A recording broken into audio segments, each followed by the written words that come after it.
Good morning বন্ধুরা, good morning. Good morning from আমার পাড়া। এখন হচ্ছে আমি কাজে যাচ্ছি না, এখন যাচ্ছি গাড়ি সারাতে। তো তোমরা শর্টসে অনেকেই দেখেছো যে আমার গাড়িতে হঠাৎ করে বৃহস্পতিবার বিকেলবেলায় গাড়ি ধুতে যাই। ঠিক আছে, গাড়ি ধুতে যাই বলতে গেলে কি, আমার একটা অভ্যেস আছে প্রত্যেক দিনই সকালবেলা ঘুম থেকে উঠে না ইঞ্জিন চেক করা। তো বৃহস্পতিবার দিন আমি ইঞ্জিন চেক করিনি, ঘুম থেকে উঠেছি, একটা এমার্জেন্সি পেশেন্ট ছিল আমাদের পাড়ারই, তাকে নিয়ে আমি চলে গেছিলাম ওই কোন জায়গাটায়, কোয়াডা, বালিগঞ্জ ফাঁড়ির কাছে কোয়াডা আছে, কোয়াডাতে গেছি। ভালো কথা, দ্যাটস ফাইন, কোয়াডাতে গেছি। ওনাকে নিয়ে এলাম, তখন বাজে হচ্ছে ওই 3:30 4টে নাগাদ, চারটে 3:30 না 4টে বাজে, হ্যাঁ বিকেল 4টে বাজে। ওনাকে নিয়ে ফিরলাম। ফেরার পরে বলি গাড়িটা যেখানে ধুলো হয়েছে গাড়িটাকে ধুয়ে রাখি, আজকে তো কাজে যাবো না, মানে শনিবার মানে বৃহস্পতিবার ছিল তো শুক্রবার দিয়ে কাজে যাবো। আমার বৃহস্পতিবার অ্যাকচুয়ালি রেস্ট ডে ছিল। তো আমি চিন্তা ভাবনা করলাম যে বৃহস্পতিবার তো আমার রেস্ট, তো রেস্ট ডেতে যদি একটা প্রাইভেট ট্রিপ পাওয়া যায় খুব একটা খারাপ হয় না। যাবে 300 টাকা, আসবে 300 টাকা, মানে 20 কিলোমিটার রাস্তা 600 টাকা ভাড়া দেবে। তো আমার হিসাবে ঠিক আছে। আর উইদাউট এনি হেডেক, মানে ঘরের সামনে থেকে নিয়ে যাবো, যাবে একটা টেস্ট করাবে, ঠিক আছে, টেস্ট করিয়ে সঙ্গে সঙ্গে চলে আসবে। একটা টেস্ট করতে 5-10 মিনিটের মতন বসতে হয়েছিল। তো যাই হোক 5 মিনিটের মধ্যে হয়ে গেছিলো। আমি মানে গাড়ি পার্কিংয়ে নিয়ে গেছি আর আমাকে ফোন করছে, দাদা চলে আসো। তো ভালো লাগলো ট্রিপটা করে। ওই দিন আমার ছুটির দিন ছিল। হঠাৎ করে 4টে বাজে, বলি তাহলে গাড়িটা ধুয়ে দিই, শুক্রবারের জন্য গাড়িটাকে রেডি করে রাখি। কিন্তু আমি জানতাম না তখনও অবধি যে পরের দিন আমাকে আবার যেতে হবে। তো গাড়ি ধুতে গিয়ে বলি তাহলে ইঞ্জিনটা চেক করে দিই, ইঞ্জিন অয়েল কত আছে, কুলেন্ট কত আছে, মোবিল কত আছে, তারপরে হচ্ছে তোমার ব্রেক অয়েল কত আছে, ঠিক আছে, এই সমস্ত কিছু চেক করে নিই আমি। এটা আমার রোজের কাজ। তো এই চেক করতে গিয়ে ধরা পড়ে যে গাড়িতে হচ্ছে এক জায়গায় ভেজা ভেজা দেখতে পায়, মোবিল পড়ছে। হ্যাঁ, মোবিল পড়ছে বলতে গেলে আমার মতে এখন আর মোবিলটা পড়ছে না, কিন্তু এক সময় মনে হয় মোবিল একটু পড়েছিল চুয়ে চুয়ে, হয়তো কোনো জায়গায় পাইপে লিকেজ হয়েছে, লিকেজ হওয়ার পরে মোবিল পড়েছিল। তো যেমনটা তোমাদের বললাম, মানে আর কি, দেখলাম যে মোবিল লিক হচ্ছে। তো এখন মনে হয় না মোবিলটা লিক হচ্ছে না, কারণ কিন্তু এখন যে মোবিলটা মাপলাম, কালকে যা মোবিল দেখেছিলাম আজকেরও, মানে গত 3 দিন ধরে আমি প্যাসেঞ্জারটাকে নিয়ে যাচ্ছি, মানে বৃহস্পতিবার নিয়ে গেছিলাম। হঠাৎ করে শুক্রবার সকালে আমার বাড়ি চলে আসে, ভাই আমাকে আজকেরও যেতে হবে, ডাক্তার আজকে আসতে বলেছিল, হঠাৎ করে আমাকে ডাক্তার বললো আসতে। আমি ঠিক আছে চলো নিয়ে যাচ্ছি। পরের দিনও নিয়ে গেছি, ওই রকম গেছে আর এসছে ভাই। কিন্তু হচ্ছে ওই ডাক্তার দেখানোর জন্য পরের দিন একটু বেশি টাইম লেগেছিল, 2-2.5 ঘন্টা বেশি লেগেছিল, যার জন্য উনি আমার 600 টাকার জায়গায় 800 টাকা দিয়েছে। ঠিক আছে গেলাম, তার জন্য আমার গাড়ি সারানো হলো না, আমাকে টাকাও ছিল না, যদিও ভাবলাম যে এই ট্রিপটা করে নিয়ে তাহলে শনিবার তো সকালে গাড়ি সারাবো। তো আবার শনিবার সকালবেলাই বলছে যে দাদা, গাড়ি চলে এসছে পুরো সকাল সকাল একদম পুরো, দাদা আমাকে যেতে হবে, আমাকে নিয়ে যেতে হবে দাদা, এমার্জেন্সি আছে। ডাক্তার হঠাৎ করে বলছে এখন চলে এসো, তোমার গলাতে কি একটা বাইপাস করেছে, শিরার মধ্যে না চ্যানেল লাগিয়ে কি একটা বাইপাস করেছে, ক্যান্সার রোগী। তো তো হঠাৎ করেই ডাকলো, হঠাৎ করে বলি তাহলে এই ট্রিপটা করে আসি। এরম ভাবে হচ্ছে মোবিল পড়া অবস্থাতে আমি গাড়ি নিয়ে রিস্ক নিয়ে ট্রিপ করছিলাম। খালি ওনার যেহেতু ওই বালিগঞ্জ ফাঁড়ি অব্দি যাবে, এইটুখানি যাওয়া আসা, ঠিক আছে ভালো। তার জন্য হচ্ছে মোটামুটি আমার যা ইনকাম হয়েছে, ধরো আমি 3 দিন টোটালে বসে আছি, বৃহস্পতি শুক্র শনি, 3 দিনে আমি ইনকাম করেছি, কালকে একটু বেশি করে ফেলেছি, ঠিক আছে, কালকে 800 আর 1220, 2000 টাকা কালকে ব্যবসা করে ফেলেছি। হ্যাঁ, কালকে আমি 2000 টাকার ব্যবসা করে ফেলেছি, যার মধ্যে ধরো 500 টাকা তেল ভরেছি। কাল আমার 1500 টাকা ইনকাম ছিল। তো কালকের ইনকামটা আমার লস হয়নি, মানে 3 দিন যে বসেছি, 3 দিনের মধ্যে আমার পার ডে 1500 থেকে 2000 টাকা ইনকাম হলেই আমার জন্য যথেষ্ট। তো কালকের দিনটা আমি লস বলবো না, কালকের দিনটা আমার লাভ ট্রিপ ছিল, কারণ কালকেরটা লাস্ট দিন ছিল। ওনাকে ওনার বাইপাস হয়ে গেছে গলার এখানে, এই জায়গাটাতে নাকি একটা চ্যানেল বসিয়েছে। তো অনেক কস্টলি চ্যানেল ওইটা, মানে প্রায় 44,000 টাকার চ্যানেল, ঠিক আছে, বুঝতে পারছো বিশাল চাপের এইটা। তো যাই হোক আমি হচ্ছে ওনাকে নিয়ে এলাম, নিয়ে আসার পর কালকে গাড়ি ধুলাম, গাড়ি ধোয়ার পর হঠাৎ করে রাতের বেলায় বলছে হঠাৎ করে আমি সামনে যাচ্ছি, আমাকে দেখতে পেয়ে বলছে, আরে বাবু শোনো শোনো শোনো, আমাকে না সেই শুক্রবার ডাক্তার দেখেছি, তাহলে আমি একটা কাজ করি, আমি বাড়ি থেকে একটু ঘুরে আসি। ওনার কিন্তু বাড়ি যেতে আরও বেশি কস্টিং, কারণ হচ্ছে আমাকে শিয়ালদা অবধি 650 টাকা ভাড়া দিয়েছে, ঠিক আছে, 660 টাকা ভাড়া দিয়েছে, মানে পার্কিং ফিও আমি নিয়েছি, কারণ আমি সত্যি কথা বলতে রেলওয়ে স্টেশন যাই না। কেউ যদি আমাকে প্রাইভেটলি রেলওয়ে স্টেশনে নিয়ে যাও, ভাই আমি একটু অ্যামাউন্টটা বেশি নিই, কিন্তু করে দিই।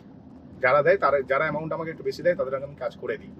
তো উনি আমার অ্যামাউন্টটা বেশি দিয়েছে, আমি করে দিয়েছি। তো প্রাইভেট পার্কিংয়ের ভাড়া নিয়ে নিচ্ছি, ঠিক আছে। তো এইভাবে কালকে দিনটা গেল। তো কালকে আমি তোমাদের বলে দিলাম 2000 টাকা ইনকাম করেছিলাম। তো দ্যাটস ফাইন, 500 টাকা তেল বললো, 1500 টাকা আমার ইনকাম ছিল নেট, অল্প কাজ করে। তো কালকে আমি শিয়ালদাতে নামানোর পর ওখান থেকে একটা, মানে কি বলবো, উবেরে একটা ভাড়া পেলাম, অফলাইনে কথা বললাম, উনি এক কথায় রাজি হয়ে গেল, অফলাইনে নিয়ে চলে এলাম উবেরে। এইবারে হচ্ছে তারপরে কথা বলি, উবেরে নিয়ে চলে এলাম অফলাইনে। এবার তারপর হচ্ছে না মানে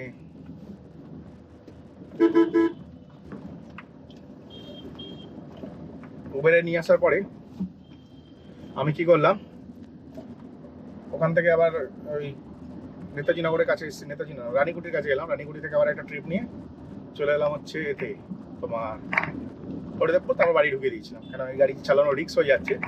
কিন্তু আমি ভাবছি তেল পড়ছে, কিন্তু অ্যাকচুয়ালি না মোবিল আর পড়ছে না, মানে যেখান থেকে পাইপটা ফেটেছে, পাইপ লাইনটা মোবিলটা একটু চিটচিটা টাইপের হয়, ওই আঠাতে মনে হয় আবার ওই জায়গাটা ব্লক হয়ে গেছে, যার কারণে মোবিল পড়ছে না।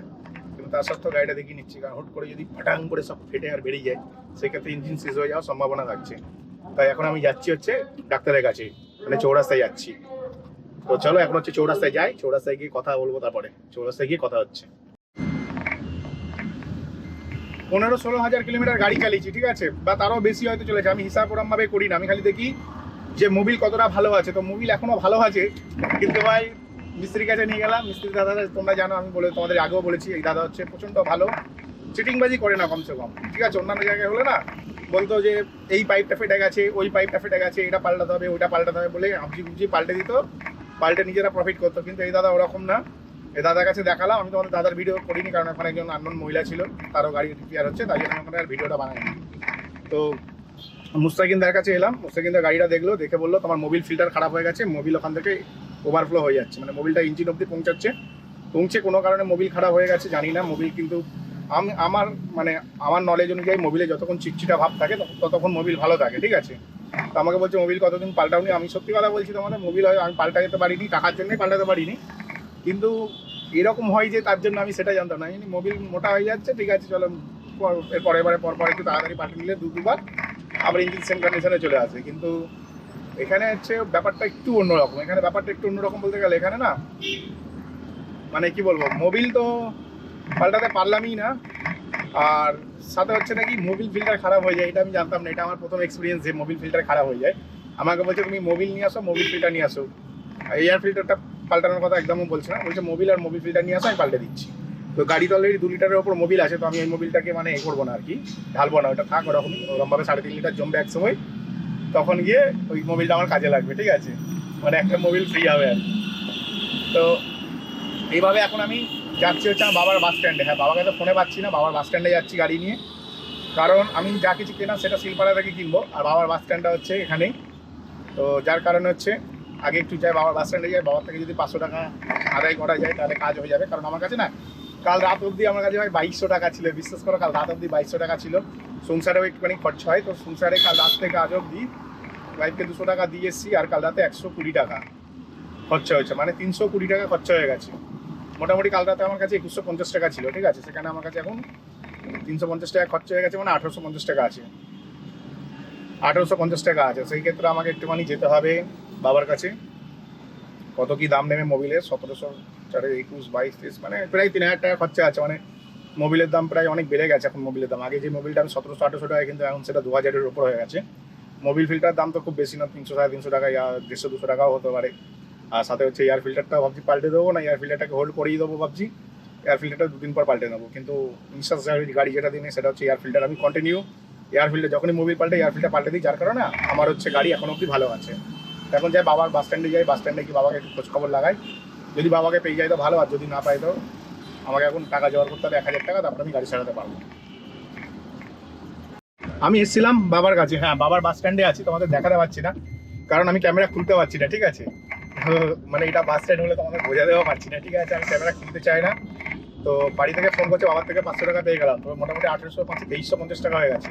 তো মোবিল আর এয়ার ফিল্টার হয়ে যাওয়ার কথা, আর যদি একটা পুকুন কোড ভালো লেগে যায় তাহলে কপাল ভালো। তো চলো, বাড়ি থেকে ফোন করছে, একটু ফোনটা রিসিভ করে নিই। আমি আজকে এসেছি হচ্ছে এই দাদার দোকানে, ঠিক আছে, দাদার বাবাও থাকে, দাদাও থাকে, আর এই দোকানটা হচ্ছে ঠিক কোথায় জানো তো, এখানে কিন্তু সস্তায় একটু পাওয়া যায়, মানে ডিসকাউন্ট দেয় হেভি, আর কুপন টুপনের ব্যাপার থাকে। তো এটা হচ্ছে আমাদের 55তলা পেট্রোল পাম্প, তাই তো? না, ইন্ডিয়ান কদমতলা, হ্যাঁ, এটা হচ্ছে কদমতলা পেট্রোল পাম্প, ইন্ডিয়ান অয়েলের পাশেই দেখবে এই দোকানটা আছে, মোবিলের দোকানটা আছে। এখানে হচ্ছে গাড়ি সমস্ত রকম মোবিল পাওয়া যায়। তো এই দাদার কাছ থেকে নিলাম মোবিল, সুপারের মোবিল 5W40, ঠিক আছে, 3000 সিরিজ। এটা হচ্ছে একটু প্যাকেজটা চেঞ্জ করেছে, হ্যাঁ হ্যাঁ, এখন 3000 লেখা। এটা হচ্ছে প্রিমিয়াম প্রোটেকশন, মানে এটা প্রিমিয়াম প্রোটেকশন দেয় এই মোবিল ফিল্টার। আর এই হচ্ছে এমএফসি এয়ার ফিল্টার, সব মিলিয়ে মিশিয়ে আমার 2450 টাকার মতো দিয়ে হবে, তাই তো? তো ডিসকাউন্ট দিচ্ছে দাদা, ডিসকাউন্টটা বলা যাবে না, তোমরা এখানে আসো আর তোমরা ডিসকাউন্ট পাবে একদম পুরো কদমতলা পেট্রোল পাম্পে, এইচপি পেট্রোল পাম্পের পাশে, আচ্ছা ইন্ডিয়ান অয়েলের পেট্রোল পাম্পের পাশে। এখন হচ্ছে আমি এখান থেকে সোজা যাবো হচ্ছে বাড়িতে বলছি, চৌরাস্তায় গেছিলাম, তোমাদেরকে তো আমার ফেস দেখাচ্ছি, কিন্তু হচ্ছে ওইখানে কিছু দেখায়নি, এবার চৌরাস্তায় গিয়ে তোমাদের সব কিছু দেখাবো। মানে দাদা বলছিল এইটা পাল্টে দিলে ঠিক হয়ে যাবে, কিন্তু বলছে সাথে মোবিলও পাল্টে নাও, কতটা পাল্টাও? তাহলে 15,000 চালিয়ে ফেলেছি, পাল্টাই অনেক বেশি চলে যায়, 20-25 চলে যায়, কিন্তু মোবিল তাতেও ভালো থাকে, তারপরে আমি জোর করে ফেলে দিই। হ্যাঁ একটুখানি চালানোর উপরে ডিপেন্ড করে, মানে তুমি কিরমভাবে ড্রাইভ করছো, তোমার ড্রাইভ কোয়ালিটি কিরকম, ঠিক আছে? যারা টেনে চালাই ভাই তাদের মোবিল 10,000-এই পুরো অবস্থা খারাপ হয়ে যায়, আর আমি একদম রিল্যাক্সে চালাই ভাই, আমার অত বেশি ব্যাপার নেই, আর আমি দিনে 100 কিলোমিটারও গাড়ি চালাই, তো ঠিক আছে। আর পার ডে ক্যাবেতে যারা 200-300 কিলোমিটার গাড়ি চালায় তাদের মোবিল তাড়াতাড়ি পড়ে যায়। চলো এখন সোজা যাবো হচ্ছে চৌরাস্তায়, এগুলো পাল্টাবো, পাল্টে সোজা তারপরে ওখান থেকে কাজ শুরু করবো, গাড়ি থেকে খাবার নিয়ে বেরিয়েছি, ভাতও খেয়ে বেরিয়েছি। এই হচ্ছে মুস্তাকিন্দা, ঠিক আছে? আমার গাড়ি তোমাদের যেরকম বললাম যে ওই মোবিল পাল্টানো হবে, মোবিল ফিল্টার খোলা হয়ে গেছে, মোবিল ফিল্টার দেখলাম অনেক মোবিল ছিল, তো আমি তো মোবিল কিনে নিচ্ছি, তোমাদের দেখিয়ে দিচ্ছি দোকানে। আর এখন মোবিল পাল্টাবো, এয়ার ফিল্টার পাল্টাবো, মোবিল ফিল্টার পাল্টাবো। কিন্তু ভাই সব থেকে বড় ব্যাপার যেটা বলি, এখানে হচ্ছে চিটিংবাজি হয় না। এটা যদি আমি অন্য কোথাও দেখাতাম, গ্যারান্টি দিয়ে পাইপ পাল্টাতে হতো। তোমরা শর্টসে দেখে নিয়েছো, ঠিক আছে? শর্টস আমার যারা যারা দেখেছো তারা দেখেছো, শর্টসের মধ্যে 3-4টে পাইপ আমার পুরো অয়েলিং হয়ে রয়েছে, দেখে মনে হচ্ছে ওই পাইপগুলো লিক টিক হয়ে গেছে, কিন্তু ওরকম কোনো ব্যাপার না। মোবিলটা খারাপ হয়ে গেছিলো, মোবিল ফিল্টার খারাপ হয়ে গেছিলো, তো নতুন মোবিল ফিল্টার লাগানো হচ্ছে এখন। এই মোবিল ফিল্টার লাগাবো, মোবিল পাল্টাবো, আর ওখানে হচ্ছে দেখো মোবিল টোবিল সব কেনা আছে গাড়ির সিটের মধ্যে, তো গাড়ির সিটের মধ্যে হচ্ছে মোবিল ফিল্টার সব কিনে রেখে দিয়েছি। এবার হচ্ছে এগুলো পাল্টাবো, পাল্টে এখান থেকে সোজা যাবো হচ্ছে, এখান থেকেই কাজ শুরু করবো, অনলাইন হবো, এখান থেকেই কাজ শুরু করবো। কারণ গত 3 দিনের মধ্যে 800-816 মানে হিসাব মতন আমার একদিন ছুটি হয়েছে, কারণ একদিন আমি 1400 টাকা ইনকাম করেছি, 2 দিন মিলিয়ে 1400 টাকা ইনকাম করেছিলাম, 2 দিন মিলিয়ে 1400 ইনকাম করেছিলাম, আর কালকে তো 2000 করে নিয়েছি, তোমাদের বলেছি। তো ঠিক আছে, এভারেজ ঠিকঠাক ইনকাম আছে, একদিন একটু ছুটি হয়ে গেছে, মানে আরাম করে কাজ করেছি বলতে পারো।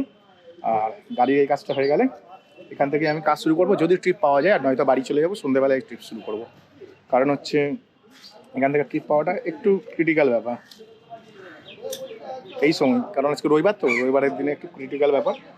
আমার যেহেতু মোবিল পাল্টানো হয়ে গেল, এটা আমার জন্য একটা খুব ভালো একটা কাজ হয়ে গেল, কারণ আগামী 3 মাস আমাকে আর কিছু করাতে লাগবে না, একদিন এসে খালি ইজিয়ার ক্লিন করাবো আর কুলেন ব্লকস ক্লিন করাবো, মানে কুলেনের যেখানে 3.5 লিটার কুলেনটা থাকে সেখানে সেটা ক্লিন করাবো। আমার গাড়ি হচ্ছে মোবিল পাল্টানো হয়ে গেছে, গাড়ি পুরো একদম রেডি, গাড়ি মোবিল টোবিল পাল্টে নিয়েছি, ঠিক আছে? আর এখন আমি এখান থেকে ইনড্রাইভ অন করবো, অন করে কাজ করা শুরু করবো। আমি এখানে এসেছিলাম সকাল 10টা, এখন বাজে হচ্ছে 11:40। এখান থেকে আমি গেছিলাম হচ্ছে আমার বাবার কাছে, মানে হচ্ছে 55তলা, তারপরে কদমতলা পেট্রোল পাম্পের পাশে ইন্ডিয়ান অয়েলের পাশে যে দোকানটা, ওখান থেকে মোবিল কিনে এখানে এলাম 11:40, মানে 1 ঘন্টা 40 মিনিটের মধ্যে গাড়ি রেডি। এবার এখন হচ্ছে আমি এখান থেকে বেরোবো, বেরিয়ে সোজা কাজ শুরু করবো। তো আশা করছি গাড়ি ঠিক হয়ে গেছে, আর আমার কোনো পাইপ টাইপ লিক হয়নি গাড়ির, আমি যেটা ভেবেছিলাম পাইপ লিক হয়ে গেছে, পাইপ লিক হয়নি। আর মোবিল ফিল্টারটা খারাপ হয়ে গেছিলো, যার কারণে এটা হয়েছে। আর মোবিলটা আমি অত্যাধিক চালিয়ে ফেলেছি, মানে আমি মোবিল চালাই নর্মালি তোমাদের বলছি 10 থেকে 12,000 কিলোমিটার, এটা 15,000-এরও বেশি চলে গেছে আমার যতদূর মনে হয়, যার কারণে এই প্রবলেমটা ফেস করতে হয়েছে আমাকে। তো তোমরা সবাই চেষ্টা করে 10 থেকে 12, বা যদি ভালো প্রিমিয়াম কোয়ালিটির মোবিল থাকে তাহলে 12,000 কিলোমিটার মধ্যে গাড়ি মোবিল পাল্টাবে, আর নয়তো তোমাদেরকে হচ্ছে খুব তাড়াতাড়ি, তবে এবারে আমি খুব তাড়াতাড়ি মোবিল পাল্টাবো, কারণ আগের মোবিলটা যেহেতু অনেক বেশি খারাপ করে ফেলেছিলাম, ইঞ্জিনে একটু লোড পড়ে গেছে, তো তার জন্য হচ্ছে এই মোবিলটা আমি 7,000-8,000 কিলোমিটার চালিয়ে ফেলে দেবো আবার, ঠিক আছে? ফেলে দিয়ে খালি মোবিল ফিল্টার আর মোবিলটা পাল্টে ফেলবো। তো চলো এখন হচ্ছে সোজা এখান থেকে বেরোনো যাক। এখানে ভিডিওটা শেষ করলাম, ভিডিওটি কেমন লাগলো অবশ্যই তোমরা কমেন্ট সেকশনে জানাবে। তো চলো টাটা, বাই বাই।